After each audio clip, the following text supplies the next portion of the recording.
Well, welcome to this episode of the Small Business Matters podcast as we focus in on a problem that's looming just off the coast of California as we speak. The glut of inbound freighters waiting to be unloaded and reports of short supplies in many industries and rising prices at many retailers. Today, an estimated 90% of the world's goods are transported by sea, with 60% of that including virtually all of your imported fruits, gadgets, and appliances packed in large steel containers. The price to ship those containers is going through the roof. Gretchen Blough serves as Customs Brokerage Manager for Logistics Plus in Erie, Pennsylvania. She's an expert who has appeared several times on American public media's Marketplace and Make Me Smart. So we reached out to Gretchen to ask her if she could make us smart on this small business matter, the rising cost of shipping and what's going on at the ports. So there's a lot going on in the world of supply chain. It's in the news every week. And the other day I was reading about the cost of shipping. What's going on there with shipping containers? Well, shipping containers before the pandemic were about $2,500 for a full container. Right now, the costs have gone up depending on the trade lane from $14,000 to $40,000. There's a lot of shipping consoles, which are the consolidated shipments within a container. So that cost can be divided among a bunch of shippers, a bunch of importers. But we do see a lot of importers that are bringing in full containers. So that gets pretty pricey for them. Wow. So, and we hear about the backups at the ports. We're in Orange County here. We're headquartered in Orange County, Long Beach, just up the road. That has set a new record for waiting ships. Is that true?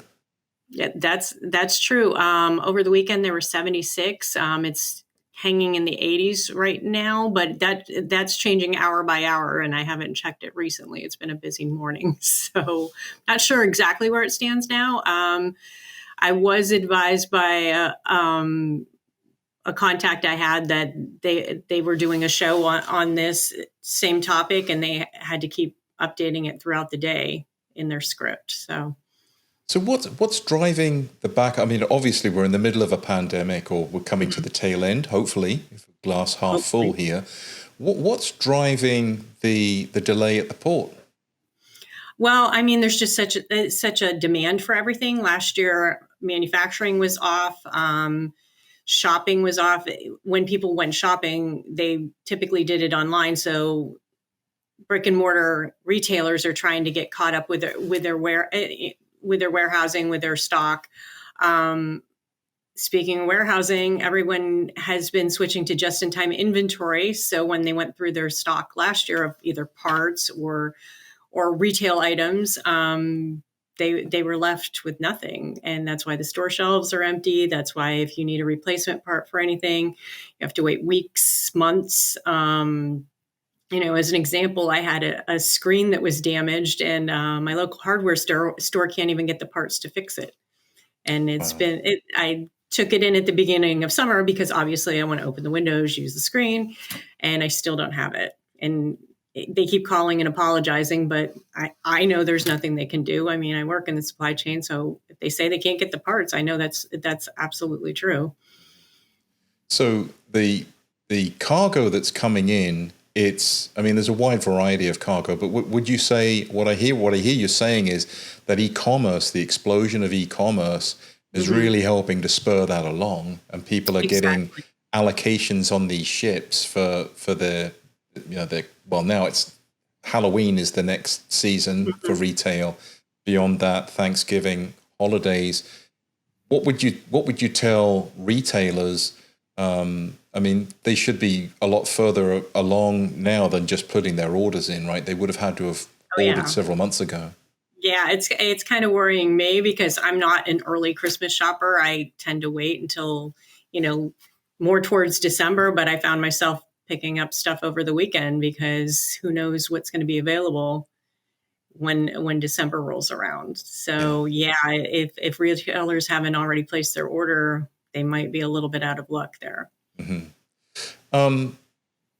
What about like larger industrial items, things that wouldn't necessarily fit into a crate, but let's say it's I've heard about wind turbines and a lot of the environmental development or construction that's going on. Right. How do they transport that with this situation with shipping? It's called break bulk, and basically they put it on a ship. It's not in a container. What has been happening is because the container prices are so high, a lot of these break bulk ships are being refitted to accommodate containers. So the space is getting more and more limited for break bulk because of this. And that would include, wind turbines, mining equipment, a lot of times great big storage tanks, that type of thing.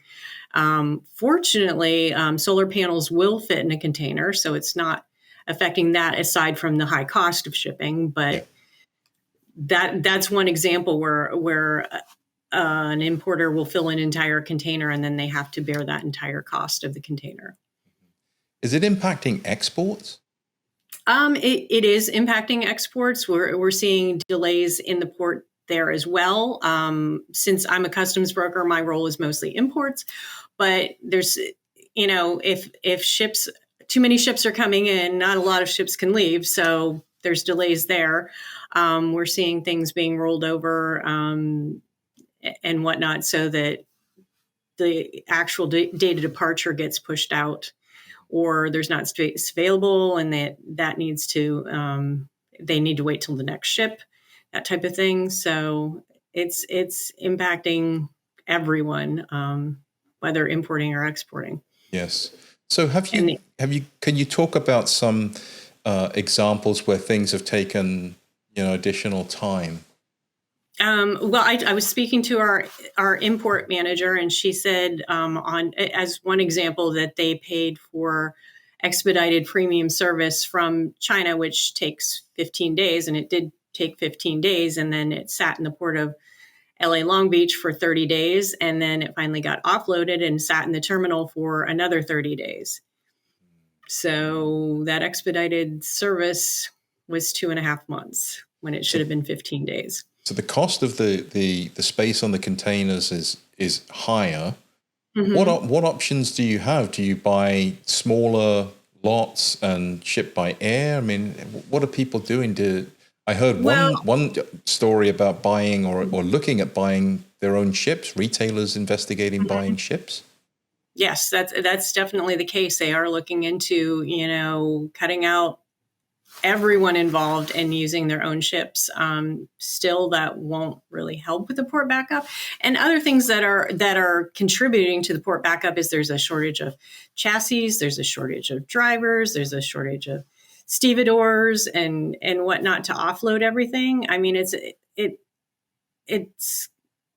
a real labor shortage as well as just the ships and whatnot. And putting some more ships into the port, if they're privately owned, they still have to have people on those ships to run them. So that's a really big problem with the labor. And I heard that rail, because once it comes into Long Beach, a lot of it is transported to other hubs around the United States. And mm-hmm. are there any backups in those locations like Chicago or Memphis? Yes, Chicago, Memphis, Kansas City. And the other thing is, too, when they can't predict when exactly it'll offload and be on the train, in those cases, what is done is there's an IT, which is an in-transit bond, which is cut, and then the customs clearance is done in the inland port. Well, it's a little bit difficult to cut the IT when you don't know exactly when it will be able to get out of the port of Los Angeles and on the rail. Mm. And once it gets on the rail, you have 2 free days in the rail yard, and the clock starts ticking on those immediately. Most seaports give you a couple of free days at least. Airports as well give you a few free days at least. There's 2 days you have free in the rail yard, and it starts ticking immediately, whether it's a weekend or not. So you have to make sure you can get in with a chassis or a flatbed or whatnot, depending on whether they're unloading it there or however it's being handled, and get your freight out of the rail yard immediately. So that's been a little bit problematic considering the shortage of everything there is. Yeah. Well, I certainly hope this doesn't last too long. Did the situation in the Suez Canal, that one ship that was blocked Mm-hmm. and it backed everybody up, that was over on the other side of the world. Did that impact Mm-hmm. the U.S.? It didn't impact us personally. Most of that stuff was headed between the Middle East and India and Europe, from my understanding. We did have a number of phone calls that people didn't understand how things were routed, and were quite concerned as to if their cargo was behind that ship. But we didn't have much impact here. Wow. Well, this has been so enlightening. I want to thank you very much for coming on and sharing your insight with us. And we would love to have you back in the future if you would be open to that. I would. Thank you so much. Thanks so much, Gretchen. Appreciate your time. Thank you. Well, that's Gretchen Blough at Logistics Plus in Erie, Pennsylvania. Gretchen told us that a container ship generally holds between 21,000 and 24,000 TEU, or 20-foot equivalency units, and these are the smaller 20-foot containers. So multiply that volume by 70 or 80 ships, and you get an idea of the magnitude of the challenge. We'll be watching this story as it develops and bringing you news on future episodes.